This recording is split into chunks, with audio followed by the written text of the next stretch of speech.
ವಿದ್ಯಾರ್ಥಿಗಳೇ, ಈ ದಿನದ ತರಗತಿಗೆ ಎಲ್ಲರಿಗೂ ಪ್ರೀತಿಯ ಸ್ವಾಗತ. ಹಿಂದಿನ ತರಗತಿಯಲ್ಲಿ ನಾವೇನೆಲ್ಲ ಕಲ್ತಿದ್ದೇವೆ ನೆನಪು ಮಾಡ್ಕೊಳ್ಳೋಣ ಒಂದ್ಸಲ. ಸ್ವಾಭಾವಿಕ ಸಂಖ್ಯೆಗಳು, ನಾವು ಸಂಖ್ಯಾ ಪದ್ಧತಿ ಪಾಠವನ್ನ ಕಲಿತಾ ಇದ್ದೆವು. ಅದರಲ್ಲಿ ಏನೆಲ್ಲ ಕಲ್ತಿದ್ದೇವೆ ಹಿಂದಿನ ಕ್ಲಾಸಲ್ಲಿ? ಸ್ವಾಭಾವಿಕ ಸಂಖ್ಯೆಗಳ ಗಣ, ನಾವು ಅದಕ್ಕೆ ನ್ಯಾಚುರಲ್ ನಂಬರ್ಸ್ ಅಂತ ಹೇಳ್ತೇವೆ, ಎನ್ ಅಂತ ಸೂಚಿಸ್ತೇವೆ. ಅದರ ಗಣಾಂಶಗಳು ಯಾವುದು? 1, 2, 3, 4 ಹೀಗೆ ಮುಂದುವರಿತಾ ಹೋಗ್ತದೆ. ನೆಕ್ಸ್ಟ್ ಪೂರ್ಣ ಸಂಖ್ಯೆಗಳು, ಹೋಲ್ ನಂಬರ್ಸ್, W ಅಂತ ಸೂಚಿಸ್ತೇವೆ. 0, 1, 2, 3, 4 ಹೀಗೆ ಮುಂದುವರಿತಾ ಹೋಗ್ತದೆ. ಸ್ವಾಭಾವಿಕ ಸಂಖ್ಯೆಗಳ ಗಣದಲ್ಲಿ ನಾವು 0ಯನ್ನ ಸೇರಿಸಿಬಿಟ್ರೆ ನಮಗೆ ಪೂರ್ಣ ಸಂಖ್ಯೆಗಳ ಗಣ ಸಿಗ್ತದೆ. ನೆಕ್ಸ್ಟ್ ಏನ್ ಕಲ್ತಿದ್ದೇವೆ? ಪೂರ್ಣಾಂಕಗಳ ಗಣ, ಝಹ್ಲೆನ್ numbers, Z, 0 plus or minus 1 plus or minus 2 so on ಮುಂದುವರಿತಾ ಹೋಗ್ತದೆ ಅಲ್ವಾ? ಅಂದ್ರೆ ಈ ಪೂರ್ಣ ಸಂಖ್ಯೆಗಳ ಗಣದೊಟ್ಟಿಗೆ ನಾವು ಋಣಾತ್ಮಕ ಪೂರ್ಣಾಂಕಗಳನ್ನ ಸೇರಿಸಿದ್ರೆ ನಮ್ಗೆ Z ಗಣ ಸಿಗ್ತದೆ. ನೆಕ್ಸ್ಟ್ ಭಾಗಲಬ್ಧ ಸಂಖ್ಯೆಗಳು, ಕೋಶಂಟ್ ಅಂತ ಹೇಳ್ತೇವೆ, ಭಾಗಲಬ್ಧಕ್ಕೆ Q ಅಂತ ಸೂಚಿಸ್ತೇವೆ. ಭಾಗಲಬ್ಧ ಸಂಖ್ಯೆಗಳ ಗಣವನ್ನು ನಾವು ಹೇಗೆ ಬರೀತೇವೆ? P by Q such that P Q belongs to Z, Q not equal to 0. ಹಾಗಂದ್ರೆ ಏನರ್ಥ ಹೇಳ್ಕೊಟ್ಟಿದ್ದೇನೆ. ಎರಡು ಪೂರ್ಣಾಂಕಗಳ ಅನುಪಾತವಾಗಿ ಬರೀಲಿಕ್ಕಾಗುವಂತಹ ಸಂಖ್ಯೆಗಳೆಲ್ಲ ಭಾಗಲಬ್ಧ ಸಂಖ್ಯೆಗಳು. ಅದರ ಒಂದು ಕಂಡೀಷನ್ ಏನು? ಛೇದ 0 ಆಗಿರಬಾರ್ದು. ಇದನ್ನ ಇನ್ನೊಂದು ರೀತಿಯಲ್ಲಿಯೂ ಹೇಳ್ತೇವೆ ಅಂತ ಹೇಳಿದ್ದೇನೆ. ಏನದು? ಅಂತ್ಯಗೊಳ್ಳುವ ಅಥವಾ ಅಂತ್ಯಗೊಳ್ಳದೆ ಆವರ್ತವಾಗುವ ದಶಮಾಂಶ ವಿಸ್ತರಣೆಯನ್ನು ಹೊಂದಿರುವ ಸಂಖ್ಯೆಗಳೇ ಭಾಗಲಬ್ಧ ಸಂಖ್ಯೆಗಳು. ಅಂದ್ರೆ ನಾವು ಅದನ್ನ ದಶಮಾಂಶ ರೂಪಕ್ಕೆ ಪರಿವರ್ತಿಸಿದಾಗ ಒಂದು ಅದು ಅಂತ್ಯಗೊಳ್ಳಬೇಕು, ಅಥವಾ ಅಂತ್ಯಗೊಳ್ಳದಿದ್ರೆ ಏನಾಗಬೇಕು? ಒಂದೇ ರೀತಿಯ ಅಂಕೆಗಳೇನಾಗಬೇಕು? ಪುನರಾವರ್ತನೆ ಆಗ್ಬೇಕು. ಹಾಗಿದ್ರೆ ಭಾಗಲಬ್ಧ ಸಂಖ್ಯೆಗಳು ಅಂತ ಹೇಳ್ತೇವೆ ಅಂತ ಇಷ್ಟು ವಿಷಯವನ್ನು ನಾವು ಹಿಂದಿನ ಕ್ಲಾಸ್ ಅಲ್ಲಿ ತಿಳ್ಕೊಂಡಿದ್ದೇವೆ. ಅಷ್ಟೇ ಅಲ್ಲ, ಪ್ರತಿ ಸ್ವಾಭಾವಿಕ ಸಂಖ್ಯೆಯು ಒಂದು ಪೂರ್ಣ ಸಂಖ್ಯೆ ಆಗಿರ್ತದೆ ಅನ್ನೋದನ್ನು ತಿಳ್ಕೊಂಡಿದ್ದೇವೆ. ಪ್ರತಿಯೊಂದು ಪೂರ್ಣ ಸಂಖ್ಯೆಯು ಕೂಡ ಪೂರ್ಣಾಂಕವಾಗಿರ್ತದೆ. ಹಾಗೆ ಪ್ರತಿಯೊಂದು ಸ್ವಾಭಾವಿಕ ಸಂಖ್ಯೆಯು ಪೂರ್ಣಾಂಕವಾಗಿರ್ತದೆ ಇತ್ಯಾದಿಗಳನ್ನೆಲ್ಲ ತಿಳ್ಕೊಂಡಿದ್ದೇವೆ. ಹಾಗಾಗಿ ಯೋಚನೆ ಮಾಡಿ, ಪ್ರತಿಯೊಂದು ಸ್ವಾಭಾವಿಕ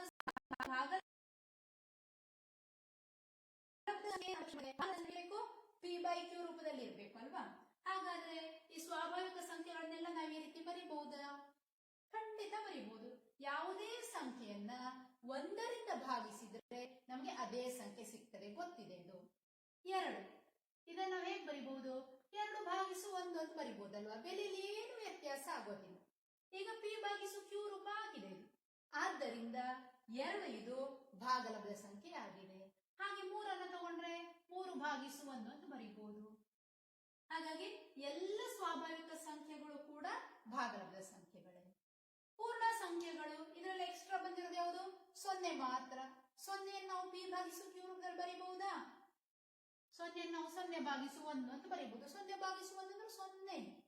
ಇದಕ್ಕೆ 1ರಿಂದಲೇ ಭಾಗಿಸಬೇಕಂದ್ರೆ ಯಾವುದರಿಂದ ಬೇಕಾದ್ರೂ ಭಾಗಿಸಬಹುದು. ಯಾಕೆ ಹೇಳಿ? 0ಗೆ ಯಾವ ಸಂಖ್ಯೆಯಿಂದ ಭಾಗಿಸಿದರೂ ಉತ್ತರ 0. ನೀವು 0 ಭಾಗಿಸು 1 ಬರೀಬಹುದು, 0 ಭಾಗಿಸು 2 ಬರೀಬಹುದು, ಹೇಗೆ ಬೇಕಾದ್ರೂ ಬರೀಬಹುದು. ನಮ್ಗೆ ಕಂಡೀಷನ್ ಏನಿಲ್ಲಿ? ಛೇದ Q, ಛೇದ 0 ಆಗಿರಬಾರ್ದು ಅಂತ, ಅಂಶ 0 ಆಗಬಾರ್ದು ಅಂತ ಕಂಡೀಷನ್ ಇಲ್ಲ. ಹಾಗಾಗಿ ಪ್ರತಿಯೊಂದು ಪೂರ್ಣ ಸಂಖ್ಯೆಯು ಒಂದು ಭಾಗಲಬ್ಧ ಸಂಖ್ಯೆ ಆಗಿದೆ. ನಿಮ್ಗೆ ಹೋಮ್ವರ್ಕ್ ಒಂದು ಪ್ರಶ್ನೆ ಇತ್ತಲ್ವಾ? 0 ಇದೊಂದು ಭಾಗಲಬ್ಧ ಸಂಖ್ಯೆಯೇ, ಅದನ್ನು P ಭಾಗಿಸು Q ರೂಪದಲ್ಲಿ ವ್ಯಕ್ತಪಡಿಸಬಹುದೇ ಅಂತ ಹೋಮ್ವರ್ಕ್ ಒಂದು ಪ್ರಶ್ನೆ ಕೊಟ್ಟಿದ್ದೆ. ಟೆಕ್ಸ್ಟ್ ಬುಕ್ ಅಲ್ಲಿ ಇತ್ತು ಅದು. ಅದಕ್ಕೆ ಉತ್ತರ ಸಿಕ್ಕಿತಲ್ಲ ಈಗ. 0ನ ನಾವು P ಭಾಗಿಸು Q ರೂಪದಲ್ಲಿ ಈ ರೀತಿ ವ್ಯಕ್ತಪಡಿಸಬಹುದು. ಆದ್ದರಿಂದ 0 ಎಂಬುದೊಂದು ಭಾಗಲಬ್ಧ ಸಂಖ್ಯೆ ಅಂತ ಗೊತ್ತಾಯ್ತು. ಹಾಗೆ ಪೂರ್ಣಾಂಕಗಳು, ಯಾವುದೇ ಪೂರ್ಣಾಂಕ ತಗೊಳ್ಳಿ, -4 ಇದನ್ನು ನಾವು P ಭಾಗಿಸು Q ರೂಪದಲ್ಲಿ ಹೇಗೆ ಬರೀಬಹುದು? ಭಾಗಿಸು 1 ಹಾಕಿದ್ರೆ ಇದಷ್ಟೇ. -4 ಭಾಗಿಸು 1 ಉತ್ತರ ಎಷ್ಟು? -4. ಆದ್ರಿಂದ ಅದು ಕೂಡ ಸಂಖ್ಯೆ. ಅಂದ್ರೆ ನಮ್ಗೆ ಏನ್ ಗೊತ್ತಾಗಿದೆ ಈಗ? ಎಲ್ಲ ಸ್ವಾಭಾವಿಕ ಸಂಖ್ಯೆಗಳು ಅಥವಾ ಪೂರ್ಣ ಸಂಖ್ಯೆಗಳು ಅಥವಾ ಪೂರ್ಣಾಂಕಗಳು ಇವೆಲ್ಲವೂ ಕೂಡ ಭಾಗಲಬ್ಧ ಸಂಖ್ಯೆ. ಹಾಗೆ ಅಂತ ಹೇಳಿದ್ರೆ ವಿಲೋಮ, ಭಾಗಲಬ್ಧ ಸಂಖ್ಯೆಗಳೆಲ್ಲವೂ ಸ್ವಾಭಾವಿಕ ಸಂಖ್ಯೆಗಳು ಅಂತ ಹೇಳಿದ್ರೆ ಸರಿಯಾಗುತ್ತಾ? ಯೋಚನೆ ಮಾಡಿ. 1/2 ಅರ್ಧ, ಇದು ಭಾಗಲಬ್ಧ ಸಂಖ್ಯೆ p/q ರೂಪದಲ್ಲಿ ಬರೆದಿದ್ದೇವೆ ನೋಡಿ. ಅರ್ಧ ಇದು ಸ್ವಾಭಾವಿಕ ಸಂಖ್ಯೆಯಲ್ಲಿ ಇದೆಯಾ? ಇಲ್ಲ. ಪೂರ್ಣ ಸಂಖ್ಯೆಯಲ್ಲಿ ಇಲ್ಲ. ಪೂರ್ಣ ಅಂಕಗಳಲ್ಲಿಯೂ ಇಲ್ಲ. ಆದ್ದರಿಂದ ಇದರ ವಿಲೋಮ ಹೇಳಿಕೆ ತಪ್ಪಾಗ್ತದೆ. ಇಷ್ಟು ನಾವು ಹಾಗಾದ್ರೆ ಈ ಸಂಖ್ಯೆಗಳನ್ನ ಬಿಟ್ರೆ ಬೇರೆ ರೀತಿಯ ಸಂಖ್ಯೆಗಳಿವೆಯಾ? ಖಂಡಿತ ಇವೆ ಮಕ್ಕಳೇ. ಕೆಲವು ಭಾಗಲಬ್ಧ ಸಂಖ್ಯೆಗಳಲ್ಲದ ಸಂಖ್ಯೆಗಳಿವೆ. ಅಂತಂದ್ರೆ ಭಾಗಲಬ್ಧ ಸಂಖ್ಯೆ ಅಂದ್ರೆ ಎರಡು ಪೂರ್ಣಾಂಕಗಳ ಅನುಪಾತ ರೂಪದಲ್ಲಿ ಬರೀತೇವಲ್ವಾ, ಆ ರೀತಿ ಬರೆಯಲಿಕ್ಕಾಗದ ಸಂಖ್ಯೆಗಳು ಇವೆ. ಅವುಗಳನ್ನೇ ನಾವೇನಂತ ಕರಿತೇವೆ? ಅಭಾಗಲಬ್ಧ ಸಂಖ್ಯೆಗಳು ಅಂತ ಕರಿತೇವೆ. ಅವುಗಳನ್ನ ಅಭಾಗಲಬ್ಧ ಸಂಖ್ಯೆಗಳು ಅಂತ ಕರಿತೇವೆ. ಅದಕ್ಕೆ ಇಂಗ್ಲಿಷ್ ಅಲ್ಲಿ ಇರ್ರಾಷನಲ್ ನಂಬರ್ಸ್ ಅಂತ ಕರಿತೇವೆ. ಭಾಗಲಬ್ಧ ಸಂಖ್ಯೆಗಳಿಗೆ ರ್ಯಾಷನಲ್ ನಂಬರ್ಸ್ ಅಂತ ಕರಿತೇವೆ. ಅಭಾಗಲಬ್ಧ ಸಂಖ್ಯೆಗಳಿಗೆ ಇರ್ರಾಷನಲ್ ನಂಬರ್ಸ್ ಅಂತ ಕರಿತೇವೆ. ಇದನ್ನ ನಾವು ಕೆಲವೊಮ್ಮೆ IR, ಕೆಲವೊಮ್ಮೆ ಐ ಅಂತ ಕೂಡ ಸೂಚಿಸ್ತಾರೆ. ಹೆಚ್ಚಾಗಿ IR ಅಂತ ಸೂಚಿಸ್ತಾರೆ. ಅಭಾಗಲಬ್ಧ ಸಂಖ್ಯೆಗಳು. ಹಾಗಾದ್ರೆ ಯಾವುದಿದು ಅಭಾಗಲಬ್ಧ ಸಂಖ್ಯೆಗಳು? p/q ರೂಪದಲ್ಲಿ ಬರೀಲಿಕ್ಕೆ ಆಗದೇ ಇದ್ದಂತ ಸಂಖ್ಯೆಗಳು ಅಂದ್ರೆ ಯಾವುದವು? ಒಂದು ಆ ರೀತಿ ಹೇಳ್ಬೋದು, p/q ರೂಪದಲ್ಲಿ ವ್ಯಕ್ತಪಡಿಸಲಿಕ್ಕೆ ಆಗದಂತ ಸಂಖ್ಯೆಗಳು ಅಂತ. ಅಥವಾ ಇನ್ನೊಂದು ರೀತಿ ಹೇಗೆ? ಭಾಗಲಬ್ಧ ಸಂಖ್ಯೆಗಳು ಅಂದ್ರೆ ಇನ್ನೊಂದು ರೀತಿ ಹೇಗೆ ಹೇಳಿದ್ದೇವೆ? ಅಂತ್ಯಗೊಳ್ಳುವ ಅಥವಾ ಅಂತ್ಯಗೊಳ್ಳದೆ ಆವರ್ತವಾಗುವ ದಶಮಾಂಶ ವಿಸ್ತರಣೆಯನ್ನು ಹೊಂದಿರುವ ಸಂಖ್ಯೆ. ಹಾಗಾದ್ರೆ ಅಭಾಗಲಬ್ಧ ಅಂದ್ರೆ ಆ ರೀತಿ ಇರಬಾರದು. ಅಂದ್ರೆ ಅಂತ್ಯಗೊಳ್ಳಬಾರದು. ಯಾಕೆ? ಅಂತ್ಯಗೊಂಡ್ರೆ ಅದು ಭಾಗಲಬ್ಧ ಸಂಖ್ಯೆ ಆಯ್ತು. ಅಂತ್ಯಗೊಳ್ಳದೆ ಆವರ್ತವೂ ಆಗಬಾರದು. ಯಾಕೆಂದ್ರೆ ಆವರ್ತವಾದ್ರೆ ಅದು ಭಾಗಲಬ್ಧ ಸಂಖ್ಯೆ ಆಯ್ತು. ಹಾಗಾಗಿ ಅಭಾಗಲಬ್ಧ ಸಂಖ್ಯೆ ನಾವು ಈ ರೀತಿ ಹೇಳ್ಬಹುದು: ಅಂತ್ಯವೂ ಗೊಳ್ಳದ, ಆವರ್ತವೂ ಆಗದ ದಶಮಾಂಶ ವಿಸ್ತರಣೆಯನ್ನು ಹೊಂದಿರುವ ಸಂಖ್ಯೆಗಳೇ ಅಭಾಗಲಬ್ಧ ಸಂಖ್ಯೆಗಳು. ಹಾಗಾದ್ರೆ ಅಭಾಗಲಬ್ಧ ಸಂಖ್ಯೆಗಳೆಂದರೇನು? ಅಂತ್ಯವೂ ಗೊಳ್ಳದ ಅಥವಾ ಅಂತ್ಯಗೊಳ್ಳದ ಅಂತ ಸಿಂಪಲ್ ಆಗಿ ಹೇಳ್ಬೋದು. ಅಂತ್ಯವೂ ಗೊಳ್ಳದ, ಆವರ್ತವೂ ಆಗದ ದಶಮಾಂಶ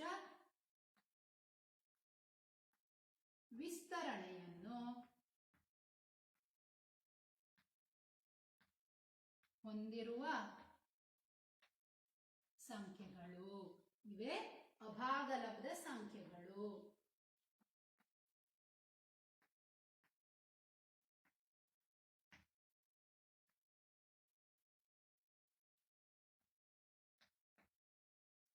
ಹಾಗಾದ್ರೆ ಅಭಾಗಲಬ್ಧ ಸಂಖ್ಯೆಗಳೆಂದರೇನು? ಅಂತ್ಯವೂ ಗೊಳ್ಳದ, ಆವರ್ತವೂ ಆಗದ ದಶಮಾಂಶ ವಿಸ್ತರಣೆಯನ್ನು ಹೊಂದಿರುವ ಸಂಖ್ಯೆಗಳೇ ಅಭಾಗಲಬ್ಧ ಸಂಖ್ಯೆಗಳು. ಉದಾಹರಣೆ ಸಾಕಷ್ಟು ನಾವೇ ಬರಿಬಹುದು. ಏನ್ ಮಾಡಿದ್ರಾಯ್ತು? ಆ ದಶಮಾಂಶ ಸಂಖ್ಯೆಗೆ ಅಂತ್ಯಗೊಳ್ಳಬಾರದು, ಅದು ಮುಂದುವರಿತಾ ಇರಬೇಕು, ಹಾಗೂ ಆವರ್ತ ಆಗಬಾರದು. ಬಂದದ್ದೇ ಸಂಖ್ಯೆ ರಿಪೀಟ್ ಆಗಬಾರ್ದು, ಬೇರೆ ಬೇರೆ ನಂಬರ್ಸ್ ಬರ್ತಾ ಹೋಗ್ಬೇಕಷ್ಟೇ. ಉದಾಹರಣೆ 6.73421 ಬೇರೆ ಬೇರೆ ನಂಬರ್ಸ್ ಬರೀತೇವೆ. ಎಷ್ಟು ಬರೀಬಹುದು? 6 3 2 1 7 ನೋಡಿ, ಇಲ್ಲಿ ಬಂದ ಹಾಗೆ ರಿಪೀಟ್ ಆಗಿ ನೋಡಿ. 7 3 4 2 1 ಮುಂದೆ ಯಾವ ನಂಬರ್ ಬರ್ತದೆ ಹೇಳಲಿಕ್ಕೆ ಆಗೋದಿಲ್ಲ, ಬೇರೆ ಬೇರೆ ನಂಬರ್ಸ್ ಬಂದಿದೆ. ಸೊ ಆನ್ ಅಭಾಗಲಬ್ಧ ಸಂಖ್ಯೆಗಳಿಗೆ ಉದಾಹರಣೆ. ಇನ್ನು ನಿಮಗೆ ಸುಲಭವಾಗಿ ಉದಾಹರಣೆ ಬರುದಾದ್ರೆ ಈ ರೀತಿನೂ ಬರೀಬಹುದು ನೋಡಿ. ಅಭಾಗಲಬ್ಧ ಸಂಖ್ಯೆ 10.144 ಸೊ ಆನ್ ನೋಡಿ. ಇದು ಅಭಾಗಲಬ್ಧ ಸಂಖ್ಯೆ. ಯಾಕೆ? ನಿಮಗೆ ನೋಡುವಾಗ ಸಂಖ್ಯೆ ರಿಪೀಟ್ ಆಗಿದೆ ಅಂತ ಅನ್ನಿಸಬಹುದು, ಆದ್ರೆ ಒಂದೇ ರೀತಿ ಪುನರಾವರ್ತನೆ ಆಗ್ಲಿಲ್ಲ ನೋಡಿ. ಇಲ್ಲಿ 4 ಒಂದ್ಸಲ ಬಂದಿದೆ, ಇಲ್ಲಿ 4 2 ಸಲ ಬಂದಿದೆ, ಇಲ್ಲಿ 4 3 ಸಲ ಬಂದಿದೆ. ಹೀಗೆ ಬೇರೆ ಬೇರೆ ನಂಬರ್ಸ್ ಬರ್ತಾ ಹೋಗಿದೆ ಅಲ್ವಾ? ಬೇರೆ ಬೇರೆ ಸಲ ಪುನರಾವರ್ತನೆ ಆಗಿದೆ, ಒಂದೇ ಸಲ ಪುನರಾವರ್ತನೆ ಆಗ್ಲಿಲ್ಲ ನೋಡಿ. ಇಲ್ಲಿ 1 ಸಲ 2 ಸಲ 3 ಸಲ ಹೀಗೆ. ಆದ್ದರಿಂದ ಇದು ಅಭಾಗಲಬ್ಧ ಸಂಖ್ಯೆ. ಇನ್ನು ಇಷ್ಟು ಉದಾಹರಣೆ ಬರೆಯೋಣ, ಆಗ ನಿಮಗೆ ಅಭಾಗಲಬ್ಧ ಸಂಖ್ಯೆ ಅಂದ್ರೆ ಕ್ಲಿಯರ್ ಆಗಿ ಅರ್ಥ ಆಗ್ತದೆ. ಮತ್ತೆ ನೀವೇ ಬೇಕಾದಷ್ಟು ಉದಾಹರಣೆ ಕೊಡ್ತೀರಿ. 5.10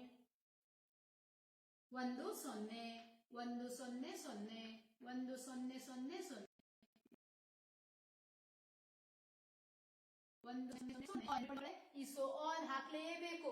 ಅದೇನ್ ಸೂಚಿಸ್ತದೆ? ಮುಂದುವರಿತಾ ಇದೆ ಅಂತ ಸೂಚಿಸ್ತದೆ. ಅದನ್ನ ಹಾಕದೇ ಇದ್ರೆ ಏನಾಗ್ಬಿಡ್ತದೆ? ಅದು ಅಂತ್ಯಗೊಳ್ಳುವ ದಶಮಾಂಶ ಆಗ್ಬಿಡ್ತದೆ. ಆಗ ಅದು ಭಾಗಲಬ್ಧ ಸಂಖ್ಯೆ ಆಗ್ಬಿಡ್ತದೆ. ಹಾಗಾಗಿ ಯಾವುದೇ ಅಭಾಗಲಬ್ಧ ಸಂಖ್ಯೆಗೆ ಉದಾಹರಣೆಯನ್ನ ನೀವು ಬರಿಬೇಕಾದ್ರೆ, ದಶಮಾಂಶ ರೂಪದಲ್ಲಿ ಬರಿಬೇಕಾದ್ರೆ ಅಲ್ಲಿ ಸೋ ಆನ್ ಮುಂದುವರಿತಾ ಇದೆ ಅನ್ನೋದನ್ನ ಹಾಕ್ಲೇಬೇಕು. ಆಯ್ತಾ? ನೆಕ್ಸ್ಟ್ ಇನ್ನು ಬೇರೆ ಬೇರೆ ಉದಾಹರಣೆ ಕೊಡ್ಬೋದು ಮಕ್ಕಳೇ. ವರ್ಗಮೂಲ 2, ಇದರ ಬೆಲೆ ಗೊತ್ತುಂಟಾ ನಮ್ಗೆ? ಇದರ ಬೆಲೆ 1.414. ಹೀಗೆ ಬೇರೆ ಬೇರೆ ನಂಬರ್ಸ್ ಮುಂದುವರಿತಾ ಹೋಗ್ತದೆ ಮಕ್ಕಳೇ. ಬಂದದ್ದೇ ಸಂಖ್ಯೆ ಪುನರಾವರ್ತನೆ ಆಗುವುದಿಲ್ಲ. 4 1 4 ಹೀಗೆ ಮುಂದುವರಿತಾ ಹೋಗ್ತದೆ. ಆದ್ದರಿಂದ ಇದು ಅಭಾಗಲಬ್ಧ ಸಂಖ್ಯೆ. ಹಾಗೆ ಅಂತ ವರ್ಗಮೂಲ 4, ವರ್ಗಮೂಲ 9 ತಗೊಂಡ್ರೆ 4ರ ವರ್ಗಮೂಲ ಎಷ್ಟು? 2. ಅದು ಭಾಗಲಬ್ಧ ಸಂಖ್ಯೆ. ಹಾಗೆ 9ರ ವರ್ಗಮೂಲ 3, ಅದು ಕೂಡ ಭಾಗಲಬ್ಧ ಸಂಖ್ಯೆ. ಹಾಗಾದ್ರೆ ಯಾವುದರ ವರ್ಗಮೂಲ ಅಭಾಗಲಬ್ಧ ಸಂಖ್ಯೆ ನೋಡೋಣ.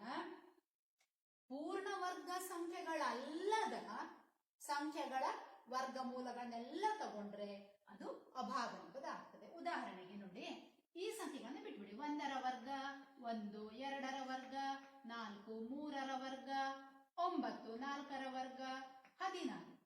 ಈಗ 1ರ ವರ್ಗಮೂಲ, 4ರ ವರ್ಗಮೂಲ, 9ರ ವರ್ಗಮೂಲ, 16ರ ವರ್ಗಮೂಲ ಎಲ್ಲ ತಗೊಂಡ್ರೆ ಅದು ಭಾಗಲಬ್ಧ ಸಂಖ್ಯೆ ಆಯ್ತು. ಈ ಸಂಖ್ಯೆಗಳನ್ನ ಬಿಟ್ಟು ಬೇರೆ ತಗೊಳ್ಳೋಣ. ವರ್ಗಮೂಲ 3, 4 ಬರೆಯೋದು ಬೇಡ. ವರ್ಗಮೂಲ 5, ವರ್ಗಮೂಲ 6, ವರ್ಗಮೂಲ 7, ವರ್ಗಮೂಲ 8, ಪುನಃ ವರ್ಗಮೂಲ 9 ಇಲ್ಲಿದೆ. 9ರ ವರ್ಗಮೂಲ 3 ಅದಲ್ಲ, ವರ್ಗಮೂಲ 10. ಹೀಗೆ ಬೇಕಾದಷ್ಟು ಉದಾಹರಣೆ ಕೊಡಬಹುದು. ಕೇವಲ ವರ್ಗಮೂಲ ಅಲ್ಲ, ಘನಮೂಲ, ಚತುರ್ಥ ಮೂಲ, ಪಂಚಮ ಅಂದ್ರೆ 5ನೇ ಮೂಲ ಇತ್ಯಾದಿ ಸಾಕಷ್ಟು ಉದಾಹರಣೆ ಕೊಡಬಹುದು. ನಿಮಗೆ ಈಗ ಇಷ್ಟು ಸಾಕು. ಘನಮೂಲ ತಗೊಳ್ಳಿದ್ರೆ ಒಂದು ಉದಾಹರಣೆ ಹೇಳ್ತೇನೆ ಅರ್ಥ ಮಾಡ್ಕೊಳ್ಳುವವರಿಗೆ. ಪೂರ್ಣ ಘನ ಸಂಖ್ಯೆಗಳು ಯಾವುದೆಲ್ಲ? 1ರ ಘನ 1, 2ರ ಘಾತ 3, 2 2 4 2 8, 3ರ ಘಾತ 3, 3 3 9 3 27. ಇವೆಲ್ಲ ಪೂರ್ಣ ಘನ ಸಂಖ್ಯೆಗಳು. ಅವುಗಳನ್ನ ಬಿಟ್ಟು ಉಳಿದ ಸಂಖ್ಯೆಗಳ ಘನಮೂಲಗಳನ್ನ ತಗೊಂಡ್ರೆ ಅವು ಅಭಾಗಲಬ್ಧ ಸಂಖ್ಯೆಗಳೇ ಆಗ್ತವೆ. ಅದಕ್ಕೆ ಅಂತ್ಯಗೊಳ್ಳುವುದು ಇಲ್ಲ, ಬೆಲೆ ಅದರದ್ದು ಪುನರಾವರ್ತನೆ ಆಗುವುದು ಇಲ್ಲ. ಹಾಗಾಗಿ ಘನಮೂಲ ಒಂದಿದೆ, ಇಲ್ಲಿ ಬರೀಲಿಕ್ಕಿಲ್ಲ. 2, ಘನಮೂಲ 3, ಘನಮೂಲ 4, ಸೊ ಆನ್. ಘನಮೂಲ 8 ಬರಿಬಾರ್ದು, ಘನಮೂಲ 20 ಬರಿಬಾರ್ದು. ಅರ್ಥ ಆಗಿರ್ಬಹುದಲ್ವಾ? ಈಗ ನಾವು ಸಾಕಷ್ಟು ಸಂಖ್ಯೆಗಳಿಗೆ ಕೊಡಬಹುದು ಮಕ್ಕಳೇ. ಇನ್ನು ಕೆಲವೊಮ್ಮೆ ಇದನ್ನು ಕೂಡ ಕೇಳ್ತಾರೆ. ಪೈ ನಿಮ್ಗೆ ಗೊತ್ತಿದೆಯಲ್ಲ, ಪೈ ಸಾಮಾನ್ಯವಾಗಿ ಎಲ್ಲಿ ಬರ್ತದೆ ಹೇಳಿ? ವೃತ್ತಗಳು ಪಾಠದಲ್ಲಿ ಬರ್ತದೆ. ವೃತ್ತದ ವಿಸ್ತೀರ್ಣಕ್ಕೆ ಸೂತ್ರ πr². ಅಯ್ಯೋ, ರೇಖಾಗಣಿತದಲ್ಲಿ ಬರುವಂತದ್ದಲ್ವಾ, ಇಲ್ಲಿ ಹೇಗೆ ಬಂತು ಅಂತ ನೀವು ಯೋಚನೆ ಮಾಡಬಹುದು. ಇಲ್ಲಿ ಪೈ ಇದು ಭಾಗಲಬ್ಧವ ಅಥವಾ ಅಭಾಗಲಬ್ಧ ಸಂಖ್ಯೆಯ ಅಂತ ಪ್ರಶ್ನೆಯನ್ನ ಕೆಲವೊಮ್ಮೆ ಕೇಳ್ತಾರೆ. ಪೈ ಅಂದ್ರೆ ಏನು? ವೃತ್ತದಲ್ಲಿ ಪರಿಧಿ ಮತ್ತು ವ್ಯಾಸಗಳ ಅನುಪಾತವನ್ನೇ ನಾವು ಪೈ ಅಂತ ಸೂಚಿಸ್ತೇವೆ. ಹೆಚ್ಚಿನ ವಿವರಣೆಯನ್ನ ಇನ್ನೊಮ್ಮೆ ಕೊಡೋಣ. ಯಾವುದೇ ವೃತ್ತವನ್ನ ಬಿಡಿಸಿದ್ರು ನೀವು ಆ ವೃತ್ತದ ಪರಿಧಿ ಸುತ್ತಳತೆ ಮತ್ತು ಆ ವೃತ್ತದ ವ್ಯಾಸ ಇವುಗಳನ್ನ ಭಾಗಿಸಿದ್ರೆ ಅದು ಸ್ಥಿರಾಂಕ ಆಗಿರ್ತದೆ. ಯಾವುದೇ ವೃತ್ತದ ಅದನ್ನೇ ಪೈ ಅಂತ ಸೂಚಿಸ್ತೇವೆ. ನೀವು ಲೆಕ್ಕಾಚಾರ ಮಾಡುವಾಗ ಪೈದ ಮೇಲೆ ಹೇಗೆ ಬರೀತೀರಿ? 7ನೇ 22 ಅಂತ ಬರೀತೀರಿ ಅಲ್ವಾ? ಆಗ ಸರಿ, p/q ಆಯ್ತು, p/q ರೂಪದಲ್ಲಿದೆ, ಆದ್ದರಿಂದ ಪೈ ಭಾಗಲಬ್ಧ ಸಂಖ್ಯೆ ಅಂತ. ತಪ್ಪು ಮಕ್ಕಳೇ. ಯಾಕೆ ಭಾಗಲಬ್ಧ ಸಂಖ್ಯೆ ಅಲ್ಲ ಅದು? ನಿಜವಾಗಿ ಪೈನ ಬೆಲೆ 7ನೇ 22 ಅಲ್ಲ. ಪೈನ ಬೆಲೆ ನಿಜವಾಗಿ 3.141. ಬೇರೆ ಬೇರೆ ನಂಬರ್ಸ್ ಬರ್ತಾ ಪೈನ ನಿಜವಾದ ಬೆಲೆ. ನಿಮ್ಮ ಪುಸ್ತಕದಲ್ಲಿ ತುಂಬಾ ಡಿಜಿಟ್ಸ್ ಕೊಟ್ಟಿದ್ದಾರೆ. ಇದು ಅಂತ್ಯಗೊಳ್ಳುವುದೂ ಇಲ್ಲ, ಆವರ್ತವಾಗುವುದೂ ಇಲ್ಲ. ಪೈನ ನಿಜವಾದ ಬೆಲೆ 3.1415 ಮುಂದುವರಿತಾ ಹೋಗ್ತದೆ. ಅಂತ್ಯಗೊಳ್ಳುವುದೂ ಇಲ್ಲ, ಆವರ್ತವಾಗುವುದೂ ಇಲ್ಲ. ಆದ್ದರಿಂದ ಪೈ ಒಂದೇನು ಅಭಾಗಲಬ್ಧ ಸಂಖ್ಯೆ. ಹಾಗಾದ್ರೆ ನಾವು ಯಾಕೆ ಬರ್ಕೊಳ್ತೇವೆ? ನಮಗೆ ಲೆಕ್ಕಾಚಾರ ಮಾಡುವಾಗ ಇಷ್ಟೊಂದು ದೊಡ್ಡ ಸಂಖ್ಯೆ ತಗೊಂಡ್ರೆ ಲೆಕ್ಕಾಚಾರ ಮಾಡ್ಲಿಕ್ಕೆ ತುಂಬಾ ಕಷ್ಟ ಆಗ್ತದೆ. ಅದಕ್ಕಾಗಿ ಅದಕ್ಕೆ ಸಮೀಪವಾಗಿರುವಂತಹ ಬೆಲೆ 722 ಅಂತ ನಾವು ತಗೊಂಡು ಲೆಕ್ಕಾಚಾರ ಮಾಡ್ತೇವೆ. ಇದು ಪೈನ ನಿಜವಾದ ಬೆಲೆಯಲ್ಲ, ಆದ್ರೆ ಅದರ ಸಮೀಪದ ಬೆಲೆ. ನಿಮ್ಗೆ ಪರೀಕ್ಷೆಯಲ್ಲಿ ಪೈ ಇದೊಂದು ಭಾಗಲಬ್ಧ ಸಂಖ್ಯೆ ಅಥವಾ ಅಭಾಗಲಬ್ಧ ಸಂಖ್ಯೆ ಅಂತ ಕೇಳಿದ್ರೆ ನೀವು ಖಂಡಿತ ಏನು ಬರೀಬೇಕು ಮಕ್ಕಳೇ? ಅದೊಂದು ಅಭಾಗಲಬ್ಧ ಸಂಖ್ಯೆ ಅಂತಲೇ ಬರೀಬೇಕು. ಯಾಕೆಂದ್ರೆ ಅದರ ನಿಜವಾದ ಬೆಲೆ ಇಲ್ಲಿದೆ, ಅಂತ್ಯಗೊಳ್ಳೋದು ಇಲ್ಲ, ಆವರ್ತವಾಗುವುದು ಇಲ್ಲ. ಅದೇ ಪರೀಕ್ಷೆ ಈ ರೀತಿ ಬಂದೆ 722 ಇದೊಂದು ಭಾಗಲಬ್ಧ ಸಂಖ್ಯೆ ಅಥವಾ ಅಭಾಗಲಬ್ಧ ಸಂಖ್ಯೆ ಅಂತ ಕೇಳಿದ್ರೆ ಖಂಡಿತವಾಗಿ ಇದು ಭಾಗಲಬ್ಧ ಸಂಖ್ಯೆ. ಯಾಕಂದ್ರೆ ಪಿ ಭಾಗಿಸು ಕ್ಯೂ. ಆದ್ದರಿಂದ ನೆನಪಿಟ್ಕೊಳ್ಳಿ, ಪೈ ಒಂದು ಅಭಾಗಲಬ್ಧ ಸಂಖ್ಯೆ, ಆದರೆ 722 ಇದೊಂದು ಭಾಗಲಬ್ಧ ಸಂಖ್ಯೆ. 722 ಅನ್ನೋದು ಪೈನ ಬೆಲೆ ಅಥವಾ ಸಮೀಪದ ಬೆಲೆ, ನಿಜವಾದ ಪೈನ ಬೆಲೆ ಅಲ್ಲ. ಸರಿ, ಈಗ ನಾವು ಸಾಕಷ್ಟು ವಿವಿಧ ರೀತಿಯ ಸಂಖ್ಯಾಗಣಗಳ ಬಗ್ಗೆ ತಿಳ್ಕೊಂಡಿದ್ದೇವೆ. ಈಗ ಭಾಗಲಬ್ಧ ಸಂಖ್ಯೆಗಳನ್ನು ಕಲಿತೆವು, ಅಭಾಗಲಬ್ಧ ಸಂಖ್ಯೆಗಳನ್ನು ಕಲಿತೆವು. ಈ ಎರಡೂ ಸಂಖ್ಯೆಗಳನ್ನ ಒಟ್ಟಿಗೆ ಸೇರಿಸಿ ನಾವು ವಾಸ್ತವ ಸಂಖ್ಯೆಗಳು ಅಂತ ಕರಿತೇವೆ. ವಾಸ್ತವ ಸಂಖ್ಯೆಗಳು, ಇಂಗ್ಲಿಷ್ ನಲ್ಲಿ ಇದಕ್ಕೆ ರಿಯಲ್ ನಂಬರ್ಸ್ ಅಂತ ಹೇಳ್ತೇವೆ. ಏನ್ ಹೇಳ್ತೇವೆ? Real numbers. ಇದರ ಮೊದಲ ಅಕ್ಷರ ಯಾವುದು ಬರ್ತದೆ? ಆರ್ ಅಂತ ಬರ್ತದಲ್ಲ. ಆದ್ದರಿಂದ ವಾಸ್ತವ ಸಂಖ್ಯೆಗಳ ಗಣವನ್ನ ಆರ್ ಅಂತ ಸೂಚಿಸ್ತೇವೆ. ಹಾಗಾದ್ರೆ ವಾಸ್ತವ ಸಂಖ್ಯೆಗಳು ಅಂದರೇನು? ಎಲ್ಲ ಭಾಗಲಬ್ಧ ಸಂಖ್ಯೆಗಳು, ಅಭಾಗಲಬ್ಧ ಸಂಖ್ಯೆಗಳು, ಇವುಗಳನ್ನೆಲ್ಲ ಒಟ್ಟಾಗಿ ನಾವು ಏನಂತ ಕರಿತೇವೆ? ವಾಸ್ತವ ಸಂಖ್ಯೆಗಳು ಅಂತ ಕರಿತೇವೆ. ನಾವು ಇದನ್ನೇ ಒಂದು ಚಿಕ್ಕ ಚಿತ್ರದ ಮೂಲಕ ಪ್ರತಿನಿಧಿಸೋಣ. ಅತ್ಯಂತ ಚಿಕ್ಕ ಗಣ ಯಾವುದು ನಾವೀಗ ನೋಡಿದ್ರಲ್ಲಿ? ಕರೆಕ್ಟ್, ಸ್ವಾಭಾವಿಕ ಸಂಖ್ಯೆಗಳ ಗಣ. ಎನ್, ನಾನು ಶಾರ್ಟ್ ಆಗಿ ಅದರ ಸಂಕೇತ ಮಾತ್ರ ಬರೀತೇನೆ. ಸ್ವಾಭಾವಿಕ ಸಂಖ್ಯೆಗಳ ಗಣ. ಈ ಸ್ವಾಭಾವಿಕ ಸಂಖ್ಯೆಗಳ ಗಣದ ಜೊತೆಗೆ ಒಂದು ಸೊನ್ನೆಯನ್ನು ಸೇರಿಸಿ ಬಿಟ್ರೆ ಅದು ಯಾವ ಗಣ ಆಗ್ತದೆ? ಸೊನ್ನೆಯನ್ನು ಸೇರಿಸ್ಬಿಟ್ಟು ಇಲ್ಲಿ 1, 2, 3 ಬೇರೆ ಬೇರೆ ನಂಬರ್ಸ್ ಬರ್ತಾ ಹೋಗ್ತದಲ್ಲ, ಅದರ ಜೊತೆ ಒಂದು ಸೊನ್ನೆ ಸೇರಿಸ್ಬಿಟ್ರೆ ಅದು ಯಾವ ಗಣ ಆಯ್ತು? ಪೂರ್ಣ ಸಂಖ್ಯೆಗಳ ಗಣ ಆಯ್ತು. ಇಲ್ಲೇನೋ ನೀವು ನೋಡುವಾಗ ಗೊತ್ತಾಗ್ತದೆ, ಸ್ವಾಭಾವಿಕ ಸಂಖ್ಯೆಗಳೆಲ್ಲವೂ ಪೂರ್ಣ ಸಂಖ್ಯೆಗಳು, ಆದ್ರೆ ಪೂರ್ಣ ಸಂಖ್ಯೆಗಳೆಲ್ಲವೂ ಸ್ವಾಭಾವಿಕ ಸಂಖ್ಯೆ ಅಲ್ಲ. ಯಾಕಂದ್ರೆ ಸೊನ್ನೆ ಅನ್ನೋದಲ್ಲಿ ಇಲ್ಲ ಅಂತ ಗೊತ್ತಾಗ್ತದೆ. ಆ ನಂತರ ಕಲ್ತದ್ದು ಯಾವುದು? ಪೂರ್ಣಾಂಕಗಳ ಗಣ ಝಡ್. ಇದರಲ್ಲಿ ಯಾವ್ದು ಎಕ್ಸ್ಟ್ರಾ ನಂಬರ್ ಬರುತ್ತೆ? 0, 1, 2, 3 ಎಲ್ಲ ಐತೆ. ನೆಕ್ಸ್ಟ್ ಅವರು ಯಾವುದು? ಋಣಾತ್ಮಕ ಪೂರ್ಣಾಂಕಗಳು, ಋಣ ಪೂರ್ಣಾಂಕಗಳು. -1, -2, -6 ಹೀಗೆ ಬೇರೆ ಬೇರೆ ಪೂರ್ಣಾಂಕಗಳ ಗಣ ಆಯಿತು. ಅದರ ನೆಕ್ಸ್ಟ್ ಬರೋದು ಯಾವುದು? ಭಾಗಲಬ್ಧ ಸಂಖ್ಯೆಗಳ ಗಣ ಕ್ಯೂ ಅಂತ ಸೂಚಿಸ್ತೇವೆ. ಎರಡು ಪೂರ್ಣಾಂಕಗಳ ಅನುಪಾತ ಅರ್ಧ, -3/4, 100/9 ಬೇರೆ ಬೇರೆ ಭಾಗದ ಸಂಖ್ಯೆಗಳ ಗಣ. ಈಗ ಇವೆಲ್ಲವೂ ಎನ್, ಡಬ್ಲ್ಯೂ, ಝಡ್ ಇವೆಲ್ಲವೂ ಕೂಡ ಭಾಗಲಬ್ಧ ಸಂಖ್ಯೆಗಳು, ಅದರಲ್ಲಿ ಬರುವ ಸಂಖ್ಯೆಗಳೇ. ಇನ್ನು ಯಾವುದು ಭಾಗಲಬ್ಧ ಸಂಖ್ಯೆ ಅಲ್ಲವೋ ಅದನ್ನ ಅಭಾಗಲಬ್ಧ ಸಂಖ್ಯೆ ಅಂತ ಕರಿತೇವೆ. ನೋಡಿ, ಇದನ್ನು ನಾವು ಬೇರೆ ಹೇಳ್ತೇವೆ. ಭಾಗಲಬ್ಧ ಸಂಖ್ಯೆಗಳಲ್ಲದ ಗಣ ಅಭಾಗಲಬ್ಧ ಸಂಖ್ಯೆಗಳು. IR ಇರ್ರಾಷನಲ್ ನಂಬರ್ಸ್, ಉದಾಹರಣೆಗೆ ವರ್ಗಮೂಲ 2, ವರ್ಗಮೂಲ 3 ಇತ್ಯಾದಿಗಳು. ಈ ಭಾಗಲಬ್ಧ ಸಂಖ್ಯೆ, ಅಭಾಗಲಬ್ಧ ಸಂಖ್ಯೆ ಇವುಗಳನ್ನು ಒಟ್ಟಾಗಿ ನಾವೇನಂತ ಕರಿತೇವೆ? ವಾಸ್ತವ ಸಂಖ್ಯೆಗಳು, ರಿಯಲ್ ನಂಬರ್ಸ್ ಅಂತ ಕರೀತೀವಿ.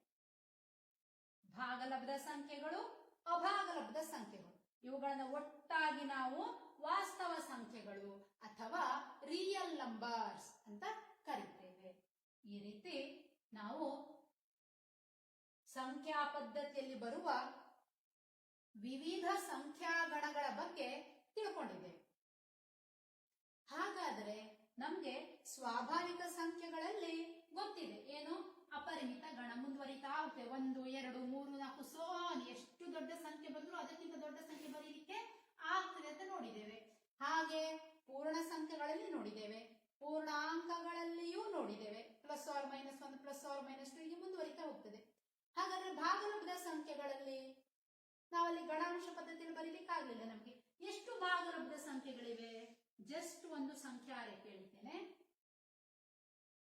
0 ಬಲಭಾಗದಲ್ಲಿ +1 +2 +3 +4, ಎಡಭಾಗದಲ್ಲಿ -1 -2 -3 ಹೀಗೆ ಮುಂದುವರಿತಾ ಹೋಗ್ತದಲ್ವಾ ಭಾಗಲಬ್ಧ ಸಂಖ್ಯೆಗಳಲ್ಲಿ.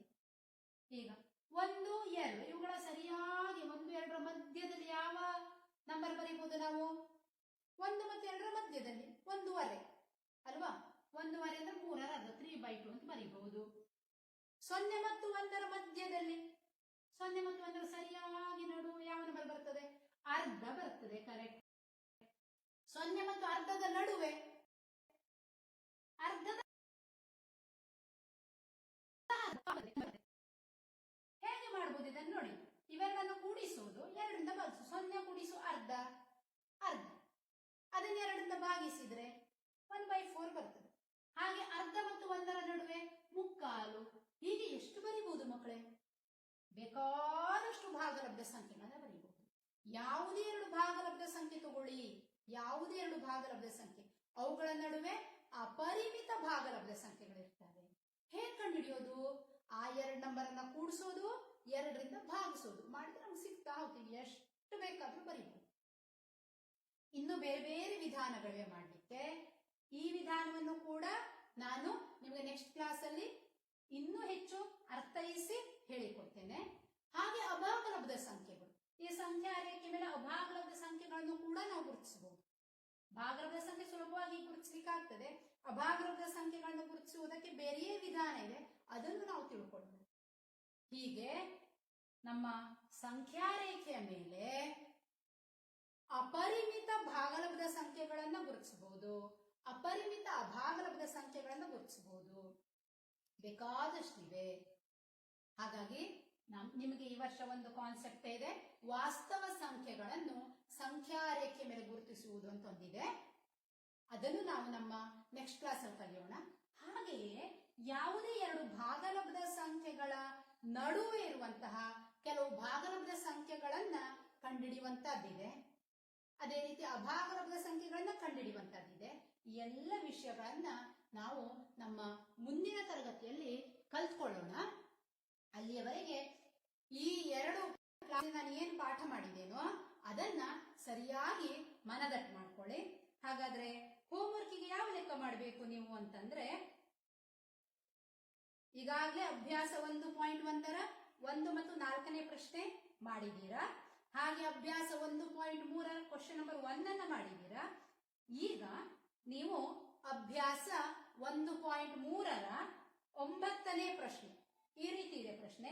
ಕೆಳಗಿನ ಸಂಖ್ಯೆಗಳನ್ನು ಭಾಗಲಬ್ಧ ಅಥವಾ ಅಭಾಗಲಬ್ಧ ಸಂಖ್ಯೆಗಳಾಗಿ ವರ್ಗೀಕರಿಸಿ ಅಂತಿದೆ. ಈಗಾಗಲೇ ಭಾಗಲಬ್ಧ ಅಂದ್ರೇನು ಅಭಾಗಲಬ್ಧ ಅಂದ್ರೇನು ಅಂತ ಗೊತ್ತಾಗಿದೆ.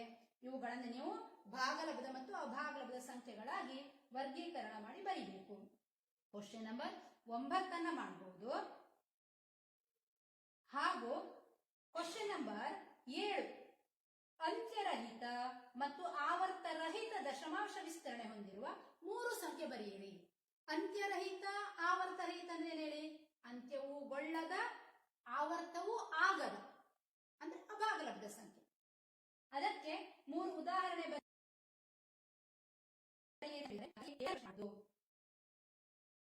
ಹಾಗಾಗಿ ನೀವು ಅಭ್ಯಾಸ 1.3ರ 7ನೇ ಮತ್ತು 9ನೇ ಪ್ರಶ್ನೆಗಳನ್ನ ಹೋಮ್ವರ್ಕ್ ಅಲ್ಲಿ ಮಾಡಿ ಮಕ್ಕಳೇ.